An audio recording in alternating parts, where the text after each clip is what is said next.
semana passada nós pregamos sobre uma preocupação que havia no coração do apóstolo Paulo a respeito de que a igreja pudesse receber outro Jesus, outro Evangelho, através de outro Espírito, que não fosse o Espírito Santo de Deus.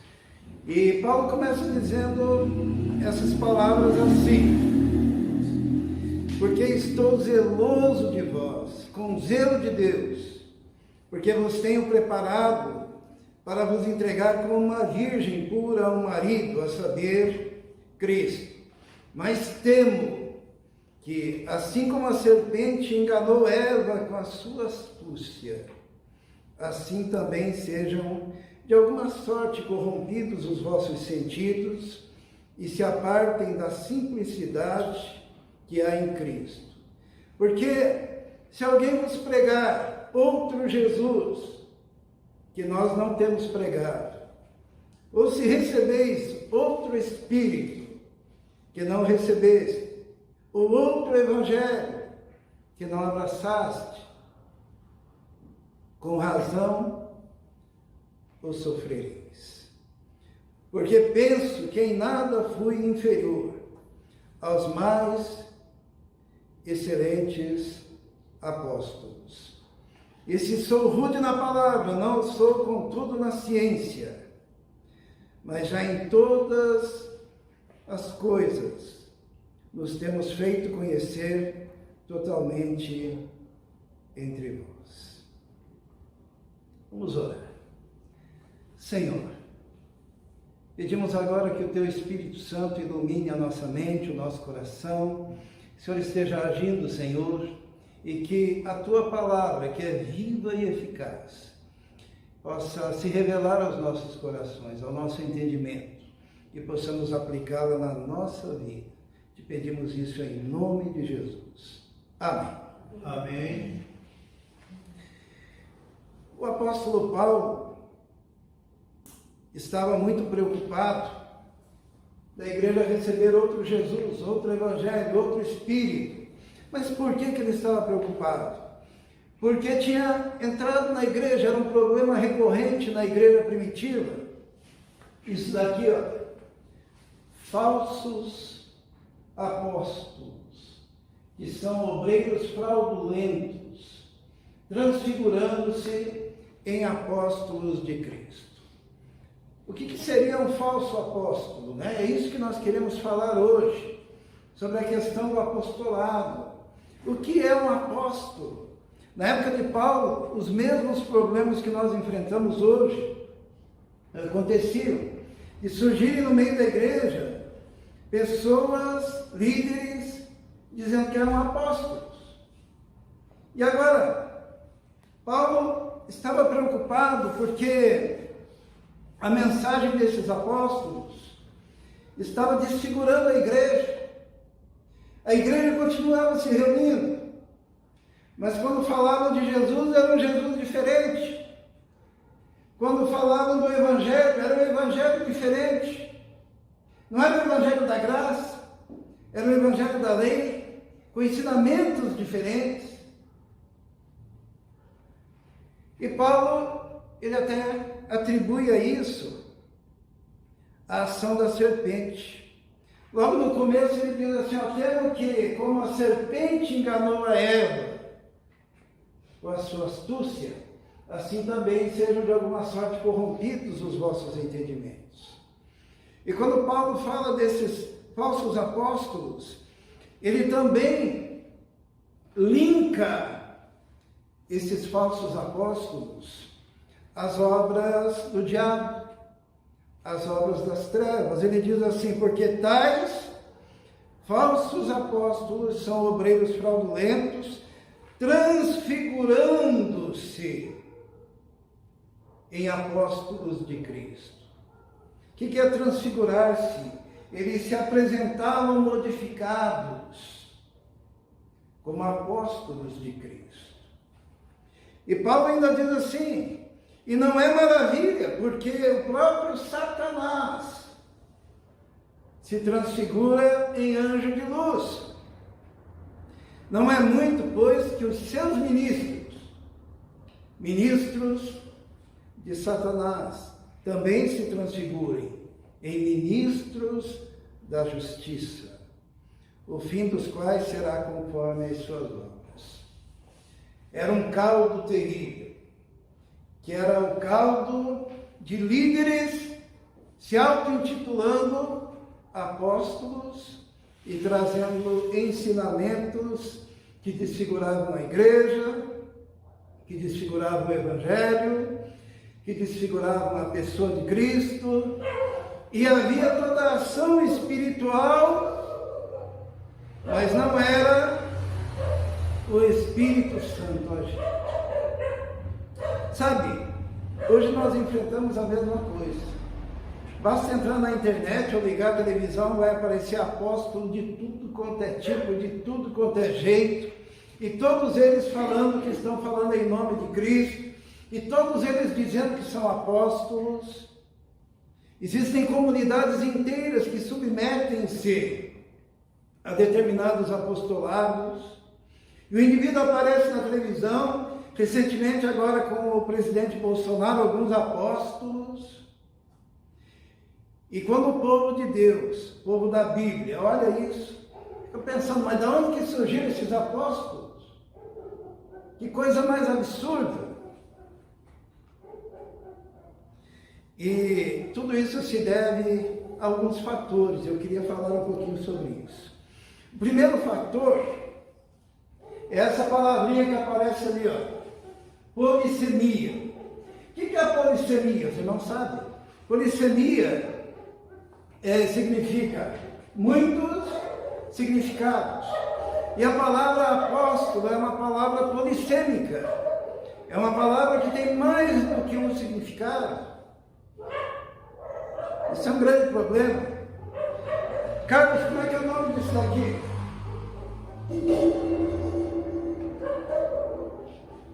Sei não. Prato. É isso aí. É o quê? Você come com aquilo? Você leva na sua casa, põe feijão, põe arroz naquele prato? Então, esse é um exemplo de uma palavra polissêmica. Aquilo ali é um prato. Mas quando você vai comer, você pega um prato. E as duas coisas não são a mesma coisa. Tem outras palavras, aqui alguns exemplos, né? Vasilha, né? Prato significa vasilha, comida, iguaria. O prato de ontem qual foi? Lasanha. A palavra prato sendo usada no outro sentido. Né? Pé de moleque. O que é pé de moleque, pastor? É gostoso de comer. É um doce. Mas se tiver um moleque mostrar o pé, não é um pé de moleque também? Pé de moleque. Tem mais de um significado. É um tipo de calçamento.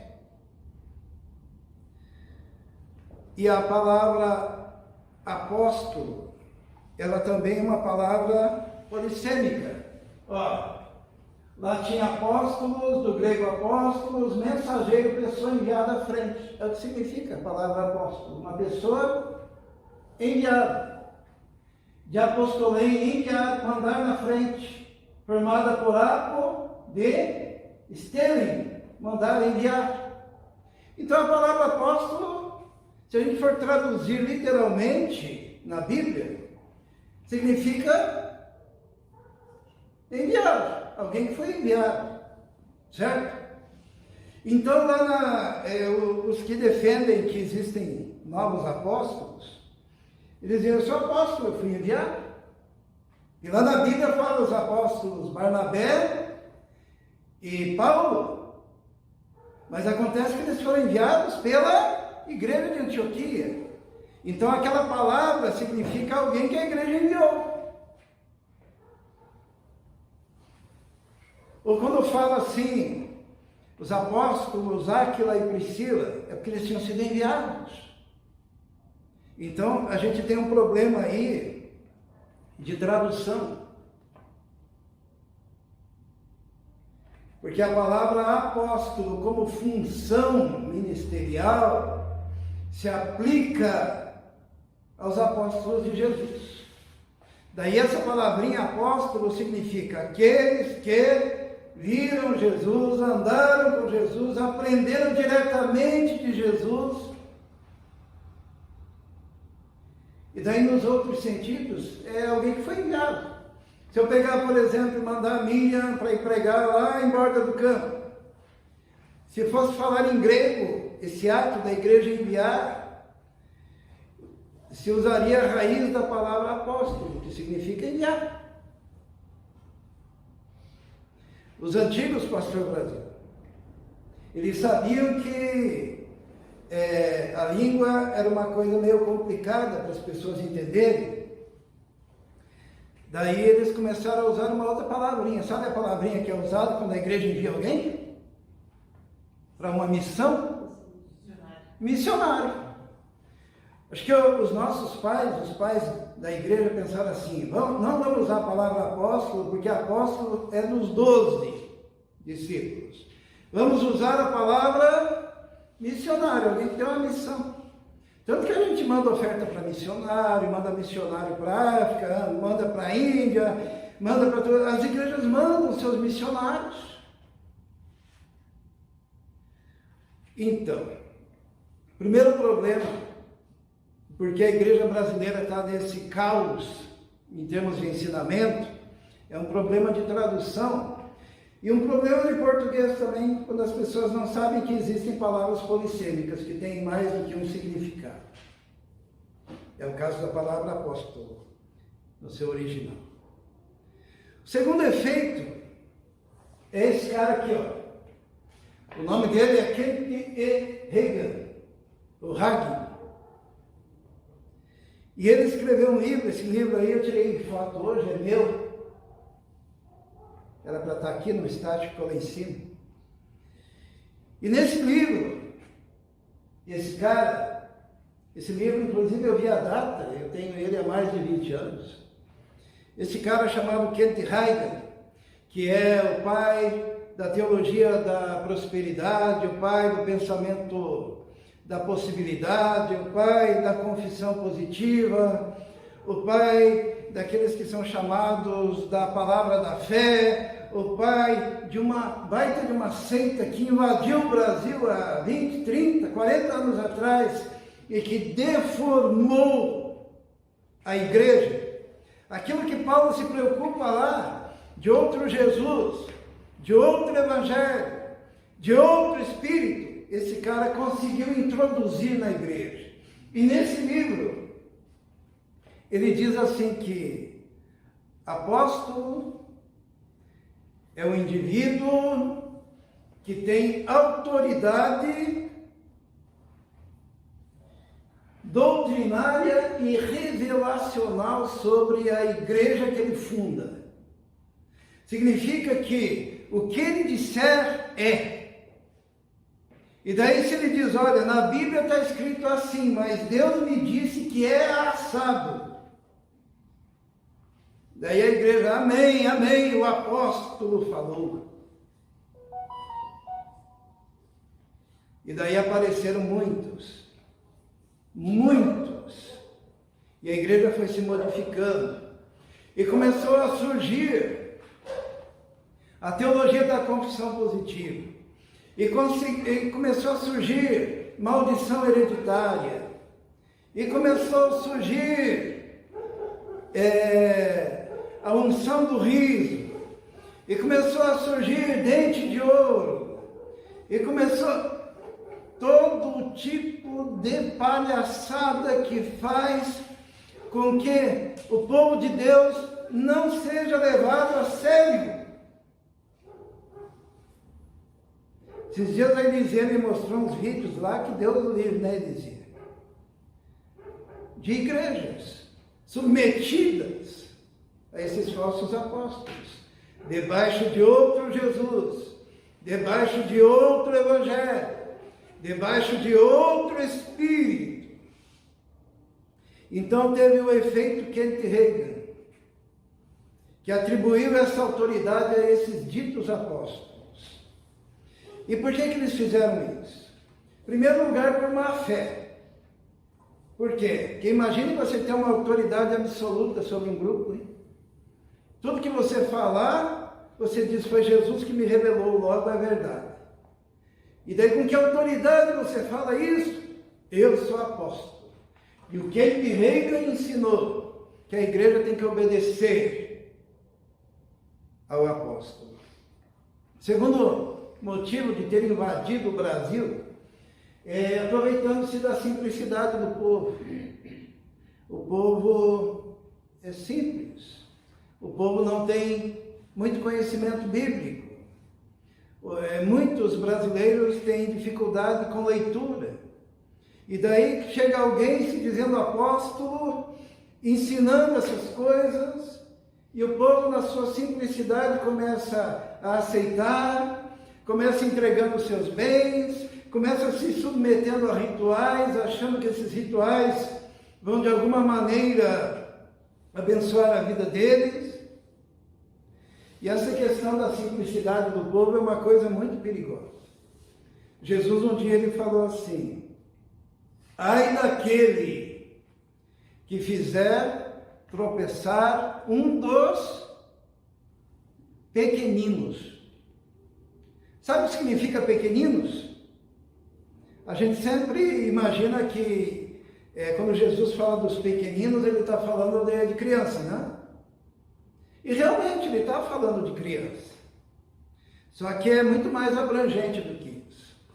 Ele está falando também dos pequeninos, dos simples, das pessoas simples, das pessoas facilmente manipuláveis, porque não tiveram a oportunidade de desenvolver o senso crítico. Ai daqueles que se aproveitam dos pequeninos. Também, pequeninos significa pessoas com problemas mentais. Ai daqueles que, querendo exercer uma liderança, se aproveitam das crianças, dos simples e dos que têm problemas mentais. E muitas das pessoas que adentram a esses movimentos, muitas vezes têm transtornos terríveis da mente e se aproveitam deles para dizer que tem demônio. Pessoas que são deprimidas, que têm transtornos, que têm dificuldades relacionais, que têm dificuldade de sair de casa, que têm dificuldade de encontros sociais, um leque de problemas emocionais, são os pequeninos. Ai daqueles. E tem também um dos motivos, é o desejo de poder. Porque olha bem, você se diz apóstolo, todo-poderoso, última palavra, lá em cima na hierarquia ministerial, dono da igreja, dono da vontade do povo, autoridade suprema para interpretar a Bíblia. Quanto poder!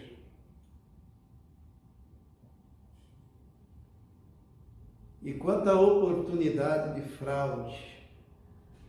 Por isso que nós encontramos esses caras, a gente não vê esses indivíduos pobres. A gente vê com jatinho, a gente vê com mansão, nós os vemos envolvidos em escândalos financeiros. Tem um apóstolo que, há alguns anos atrás, ficou preso nos Estados Unidos e depois foi solto com tornozeleira, porque a Bíblia dele tinha capa falsa, era uma Bíblia falsa. E ele estava entrando nos Estados Unidos cheio de dinheiro na Bíblia falsa. Ele até hoje tem programa na TV.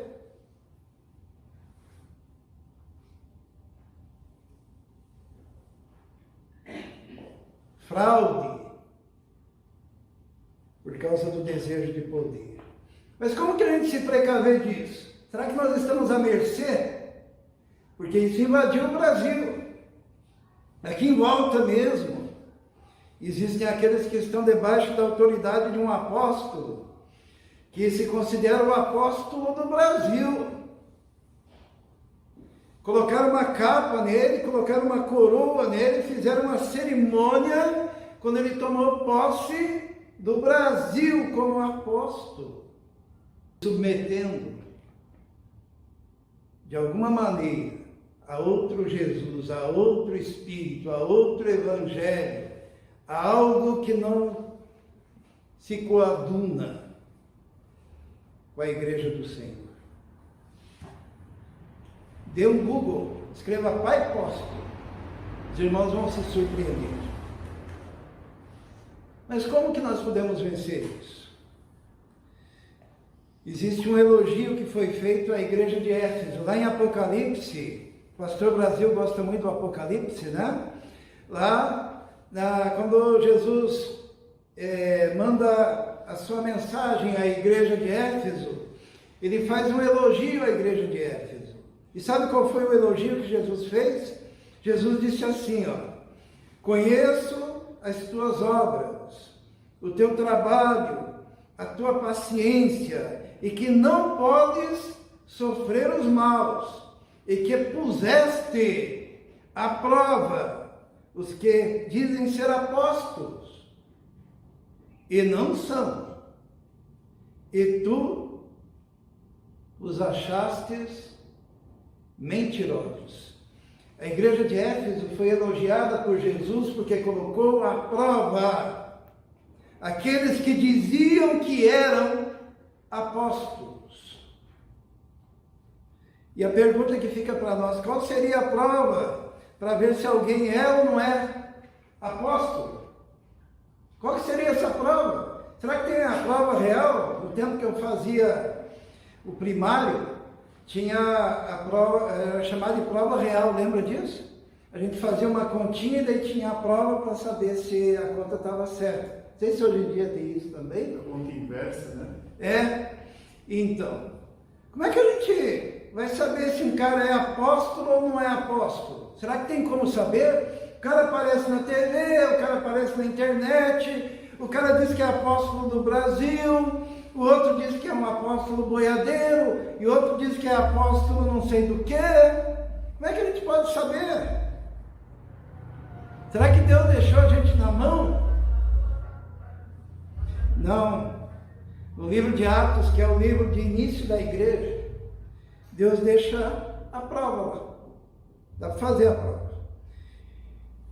Pedro, ele reúne a igreja.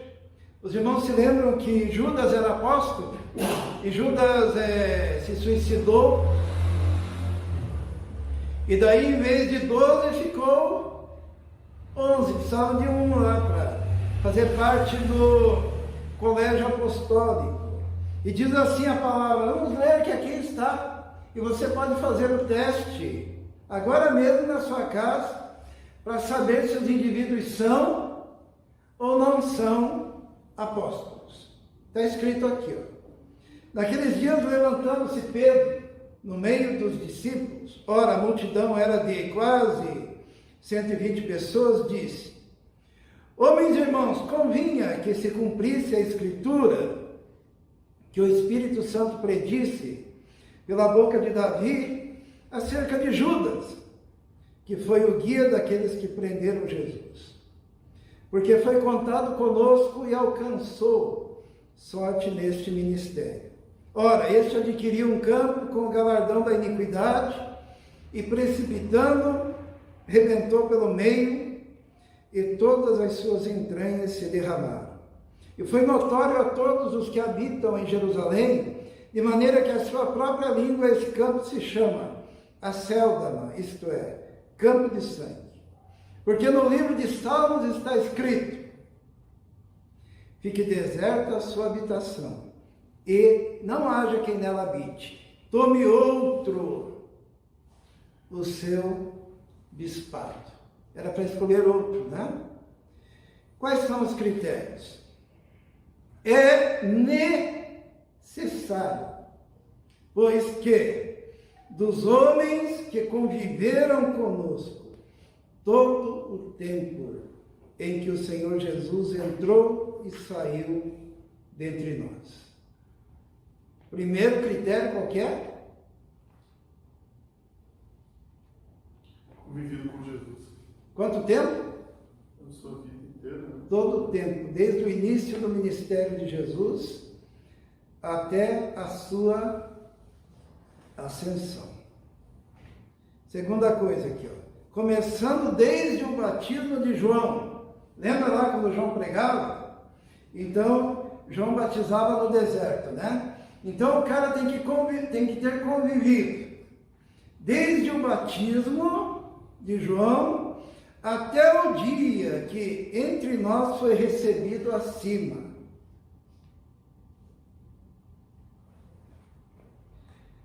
E Pedro diz, um deles se faça conosco testemunha da sua ressurreição.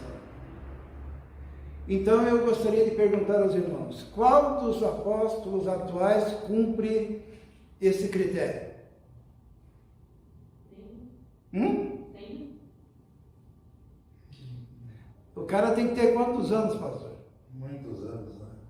Tem que ter 2020 e poucos anos. Alguém aqui tem?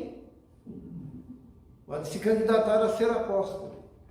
Na verdade, irmãos, isso é uma piada. Quando esses caras aparecem na televisão dizendo que são apóstolos, aparecem na igreja dizendo que são apóstolos, aparecem por aí dizendo que são apóstolos, eu digo que nem o povo da igreja de Éfeso. Eles são o quê?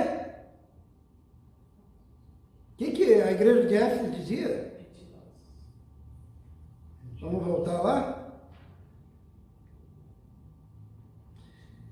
Conheço as tuas obras, o teu trabalho, a sua paciência, e que não podes sofrer os maus, e puseste à prova os que dizem ser apóstolos e não são, e tu os achastes, são mentirosos. São mentirosos, são falsos profetas, porque o apóstolo com A maiúsculo, lembrem-se da polissemia, né? Não é a ideia de alguém que foi enviado, que seria um missionário, mas o apóstolo, ele, primeira coisa, ele é testemunha ocular. Segunda coisa, ele recebeu o evangelho diretamente de Jesus, não de nenhum outro homem, direto de Jesus. Todos esses apóstolos que apareceram aí, eles receberam o evangelho deles do Kenneth Hagin. Eles receberam o evangelho deles de Kenyon. Eles receberam o evangelho deles de César Castellanos. Eles receberam o evangelho deles de Copeland. Eles receberam de outros homens que já por sua vez tinham torcido o evangelho. Por isso eles não são apóstolos. Mas alguém poderia fazer a pergunta, né? E Paulo? Porque quando a gente fala isso, eles dizem, não, mas tem Paulo? Paulo se converteu a caminho de Damasco. Paulo não viu o batismo nem a ressurreição. E o próprio Paulo diz assim, eu nem sou digno de ser chamado apóstolo. Porém, Paulo é apóstolo, sabe por quê? Em primeiro lugar, porque a Bíblia diz que ele é. Mas ele diz assim também, lá em Gálatas capítulo 1.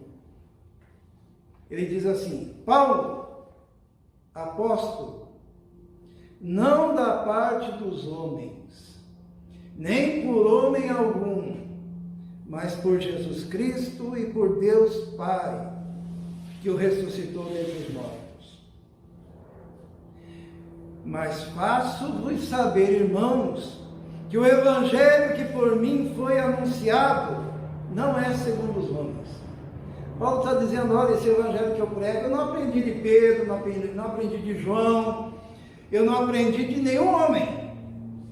Mas então de quem que Paulo aprendeu? E por isso ele pode dizer que é apóstolo? Ele diz, porque não o recebi, nem aprendi de homem algum, mas pela revelação de Jesus Cristo.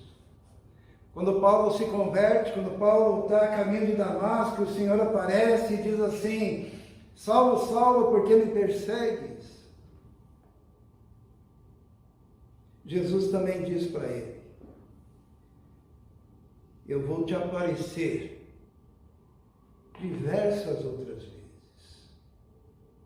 Quando Paulo se converte, ele não vai lá procurar os apóstolos, ele fica recluso, 3 anos,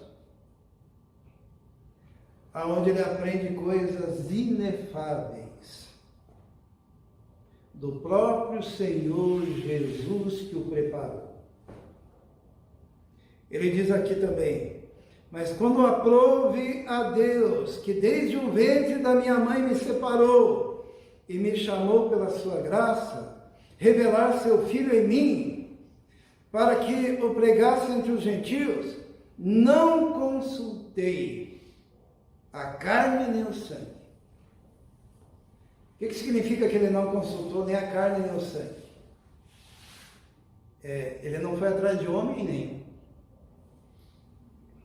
Ele diz assim, nem tornei a Jerusalém a ter com os que já antes de mim eram apóstolos, mas parti para a Arábia e voltei outra vez a Damasco. Depois, passados 3 anos, é que fui a Jerusalém para ver a Pedro, e fiquei com ele 15 dias, depois de 3 anos, e não via nenhum outro dos apóstolos, senão a Tiago, irmão do Senhor Jesus. Ora, acerca do que vos escrevo, eis que diante de Deus testifico, não minto. Depois fui para as partes da Síria e da Cilícia, e não era conhecido de vista das igrejas da Judéia, que estavam em Cristo, mas somente tinham ouvido dizer, aquele que já nos perseguiu, anuncia agora a fé que dantes destruía, e glorificavam a Deus a meu respeito.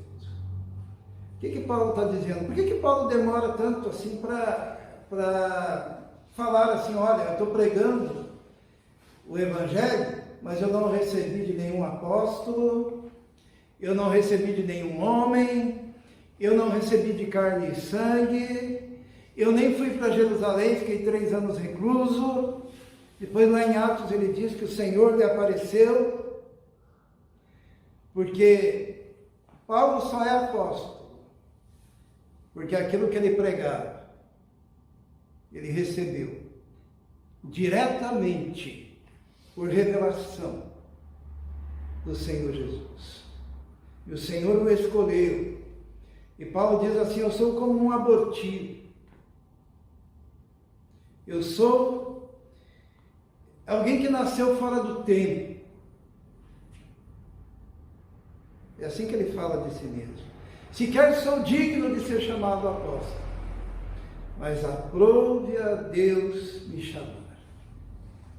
É um caso especial das Escrituras. E nós não encontramos nenhum sequer que possa se intitular apóstolo dos dias modernos. Quando Paulo defende a sua autoridade apostólica em 2 Coríntios, ele não fala de coisas grandiosas que ele tenha feito. Sabe o que ele fala?